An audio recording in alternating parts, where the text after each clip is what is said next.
ಪ್ರಸಕ್ತ ಸಾಲಿನಲ್ಲಿ ಮುಂಗಾರು ಮಳೆ ಕೈಕೊಟ್ಟರೂ ಬರದ ನಡುವೆಯೂ ಮಂದಗತಿಯಲ್ಲಿ ಭರ್ತಿಯಾದ ಕಬಿನಿ ಜಲಾಶಯ ಸಂಪೂರ್ಣ ಭರ್ತಿಯಾಗಲು ಇನ್ನು ಕೇವಲ 3.5 ಅಡಿ ನೀರು ಮಾತ್ರ ಬಾಕಿ ಇದೆ. ತಡವಾದರೂ ಕಬಿನಿ ಜಲಾಶಯ ಭರ್ತಿಯತ್ತ ಸಾಗುತ್ತಿರುವುದು ಕಬಿನಿ ನದಿ ಪಾತ್ರದ ಜನರಷ್ಟೇ ಅಲ್ಲದೆ ನಗರ ಪ್ರದೇಶದ ಜನರಲ್ಲೂ ಸಂತಸ ಮೂಡಿಸಿದೆ. ಆದರೆ ತಮಿಳುನಾಡಿಗೆ ಕಾವೇರಿ ನದಿ ಪಾತ್ರದಿಂದ 3.5 ಟಿಎಂಸಿ ನೀರು ಹರಿಸಬೇಕೆಂದು ಉಚ್ಚ ನ್ಯಾಯಾಲಯದ ಆದೇಶ ರಾಜ್ಯದ ಜನರಿಗೆ ಗಾಯದ ಮೇಲೆ ಬರೆ ಎಳೆದಂತೆ ಮಾಡಿದೆ. ತಮಿಳುನಾಡು ನೀರಿಗಾಗಿ ಖ್ಯಾತೆ ತೆಗೆದಾಗೆಲ್ಲ ತಮಿಳುನಾಡಿಗೆ ನೀರು ಹರಿಸುವುದರಲ್ಲಿ ಕಬಿನಿ ಅಗ್ರಸ್ಥಾನದಲ್ಲಿದೆ. ಆದರೆ ಈ ಬಾರಿ ಮುಂಗಾರು ಮಳೆ ಕೈಕೊಟ್ಟು ಮಳೆಗಾಲ ಮುಗಿಯುವ ಮುನ್ನವೇ ಕುಡಿಯುವ ನೀರಿಗಾಗಿ ಜನ ಜಾನುವಾರುಗಳು ಬವಣೆ ಪಡುವ ಪರಿಸ್ಥಿತಿ ನಿರ್ಮಾಣಗೊಂಡಿದೆ.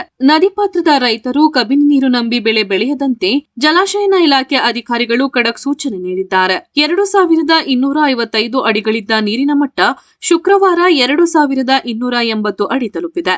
ಇದು ಒಂದು ಕಡೆ ನದಿ ಪಾತ್ರದ ಜನರಲ್ಲಿ ಸಂತಸ ತಂದಿದೆಯಾದರೂ ಕಷ್ಟದ ಪರಿಸ್ಥಿತಿಯಲ್ಲೂ ತಮಿಳುನಾಡಿಗೆ ನೀರು ಹರಿಯಬೇಕು ಎನ್ನುವ ಆದೇಶ ಪಾಲನೆಯಾದರೆ ಜಲಾಶಯ ಬರಿದಾಗಿ ಕುಡಿಯುವ ನೀರಿಗೂ ಹಾಹಾಕಾರ ಪಡಬೇಕಾಗುತ್ತದೆ ಎಂಬ ಆತಂಕ ಈ ಭಾಗದ ಜನರದ್ದಾಗಿದೆ. ಇನ್ನು ಕಬಿನಿ ಜಲಾಶಯದ ಗರಿಷ್ಠ ನೀರಿನ ಮಟ್ಟ 2284 ಅಡಿ. ಶುಕ್ರವಾರ ಜಲಾಶಯದ ನೀರಿನ ಮಟ್ಟ 2280 ಅಡಿ ಇತ್ತು. ಜಲಾಶಯದ ಒಳಹರಿವು 11700 ಕ್ಯೂಸೆಕ್, ಹೊರಹರಿವು 500 ಕ್ಯೂಸೆಕ್ ಇತ್ತು.